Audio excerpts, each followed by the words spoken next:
Yan ang ayan ang hustler na driver namin, no?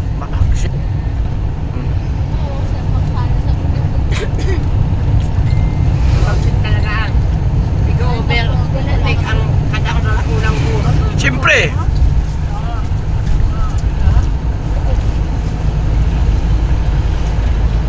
Pwede nga tayo punta sa mula Apare hanggang Hulo. Dahil nga sa kanila papapasok. Saan ko yung bato? Ano tayo sa may pili ha? Kakanan papuntang Iriga. Oo.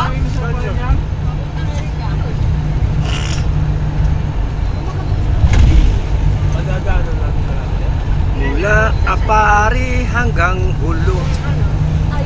Saan ka man, halina kayo. Wag Wag. mong subukan. Masisira ang iyong buhay. Grabe. Ante.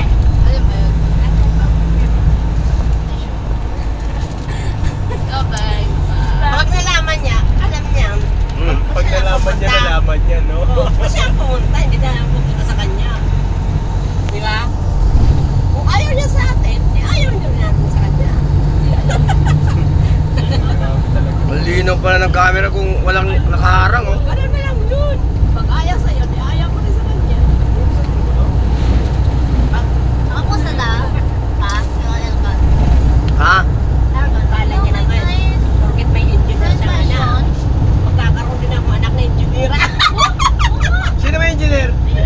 Si ano? Si Lala? Oh, maga. Engineer na siya. Orange na yan, ma. Malapit ka na magkaroon ng engineer, anak. Ano ka ba? Mag-graduate na yun. Tapos niya na yung mga clearances niya, di ba? Yun ang good news doon. Tapos niya na. Pag papasok lang siya, papasok. Yung tutugtugan siya ng pang-graduation song. Tapos mapapaiyak siya ng kaunti. Kakain siya ng kanin sa Jollibee or sa Chowking. Okay na. Tapos a-apply siya sa ano, Kuala Lumpur, Malaysia or sa Japan, oh. Sabi niya gusto niya Japan na? Pwede naman din. Ayaw niya sa Korea. Hindi, dapat ito sa New Zealand na lang siya. Oo. Maganda sa Japan. Mas labis sa New Zealand. Mga technology talaga sa Japan eh. Sa New Zealand, puro damuhan doon. Presko. Dairy cream. Dairy cream. May dairy cream doon. Puro dairy product. Dairy sa product. New Zealand. Tsaka hindi mga kurap ang mga tao roon. Hindi kurap ang gobyerno. Sa Sweden, ganun din. Yan mga ganda. Maganda ang Japan.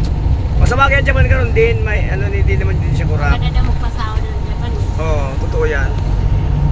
Pupunta siya daw sa Yakult. Ay, ganun. Yakult everyday. Sa Yakult. Tapos, Pero pinaka-city ng Japan ng ano eh. Ang Yakult na planta. Tokyo? Sa Tokyo yun? Main na lang Ang pinaka-sentro ng Japan, Takoyaki. Takoyaki! Tokyo, hindi talaga yan. Sure. Ano yan? Capital city ng Japan, Tokyo. Tokyo.